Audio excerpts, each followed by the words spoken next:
नमस्कार मित्रों, आज हम देखेंगे हैलो एल्केन तथा हैलो एरीन के कुछ महत्वपूर्ण प्रश्न। पहला, प्रोपेन के विभिन्न डाई हाइड्रोजन व्युत्पन्न की संरचना बताइए। तो प्रोपेन के 4 अलग अलग डाई हाइड्रोजन व्युत्पन्न हैं। इन व्युत्पन्न की संरचना दिखाई दे। व्युत्पन्न में से होता है क्या, इनसे कौन कौन पैदा हो रहा है, किससे? प्रोपेन के विभिन्न डाई हाइड्रोजन व्युत्पन्न। डाई हाइड्रोजन 2 होते हैं। पहला हमारा है पहली कार्बन, दूसरी कार्बन, तीसरी कार्बन। तो दूसरे और तीसरे कार्बन से एक एक ब्रोमीन जुड़ा है। तो इसे कह सकते हैं 1 2 1, यहाँ से करेंगे तो 1 2 यहाँ से हो जाएगा, 1 2 1 हो गया, यहाँ से 2 हो गया, तो 1 2 डाई ब्रोमो प्रोपेन का हो गया, 1 2 डाई ब्रोमो प्रोपेन हो जाएगा। फिर ये होगा। दूसरा देखते हैं कौन सा होता है।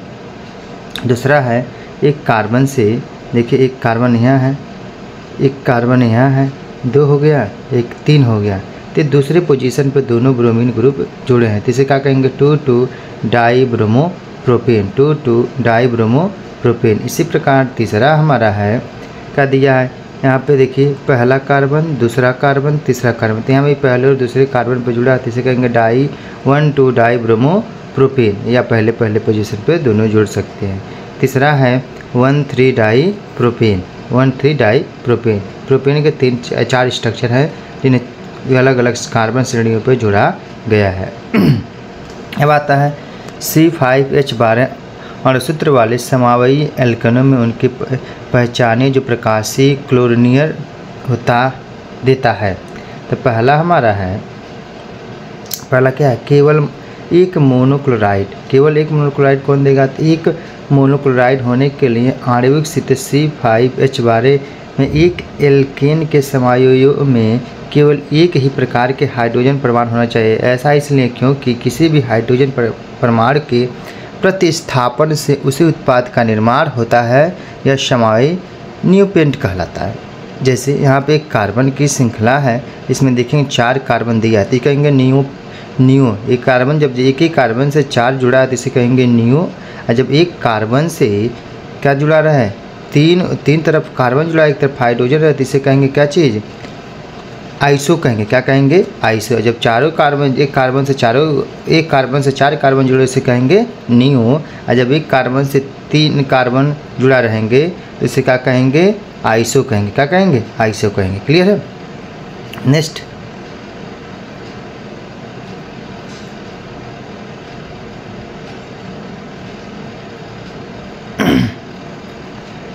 नेक्स्ट हमारा वीडियो देख लीजिए।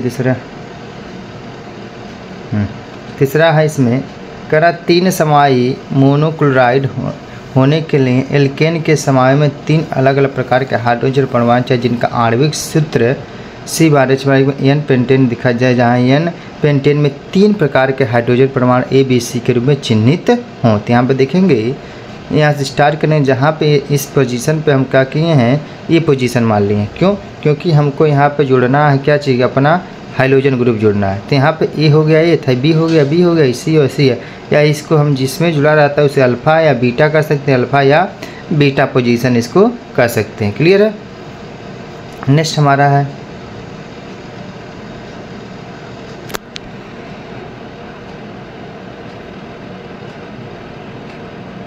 हम कह रहा है 4 समाई मोनोक्लोराइड होने के लिए आणविक सूत्र के एल्केन के समाइयों में C5H12 में 4 अलग अलग प्रकार के हाइड्रोजन परमाणु होने चाहिए। इसलिए अवयव में 2 मिथाइल ब्यूटेन है। यह देखा जा सकता है कि 2 मिथाइल ब्यूटेन में 4 प्रकार के हाइड्रोजन परमाणु A B C D के रूप में चिन्हित हैं। जैसे कि यहाँ पे दिखाई दे रहा है, यहाँ पे हमको हाइड्रोजन परमाणु जोड़ना है। तो यहाँ पे A B C D, यहाँ पे भी ए कर सकते हैं, पोजीशन ए दोनों। तो इसके बाद है बी हो गया, ए सी हो गया, ए डी हो गया, यानी 4 प्रकार के हाइड्रोजन परमाणु की हमको आवश्यकता होती है। क्लियर है?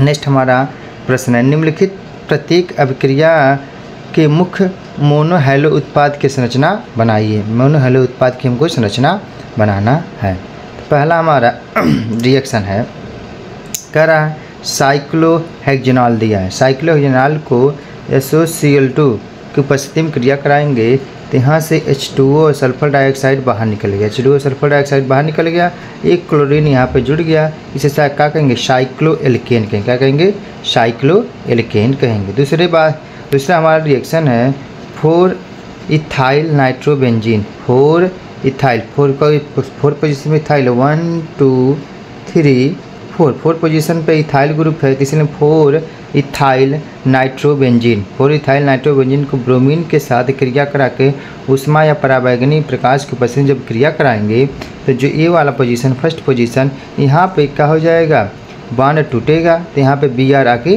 जुड़ जाएगा, एक HBr बाहर निकल जाएगा, इसे कहेंगे 4,1 ब्रोमो इथाइल नाइट्रोबेंजीन भी कहेंगे। क्लियर है। नेक्स्ट तीसरा रिएक्शन कह रहा है 4 hydroxy methyl phenol.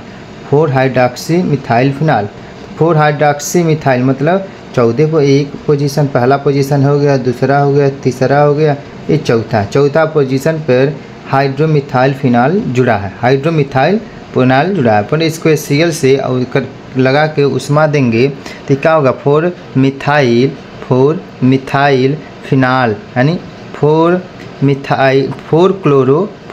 Chloromethyl phenol देगा, 4 क्लोरोमिथाइल फिनाल देगा। नेक्स्ट है, अब आ जाएगा हमारा है 1 मिथाइल साइक्लोहेक्जीन। 1 मिथाइल साइक्लोहेक्जीन को हाइड्रोजन आयोडाइड से क्रिया कराएंगे तो बनेगा क्या चाहिए, 1 मिथाइल साइक्लोहेक्जेन बनेगा। 1 मिथाइल साइक्लोहेक्जेन का निर्माण होगा। इसी प्रकार ब्रोमोएथेन की सोडियम आयोडाइड के साथ क्रिया कराएंगे, आयोडोएथेन और सोडियम ब्रोमाइड का निर्माण होगा। क्लियर है मेरे दोस्तों। इसके बाद नेक्स्ट वीडियो मिलते हैं, तब तक धन्यवाद।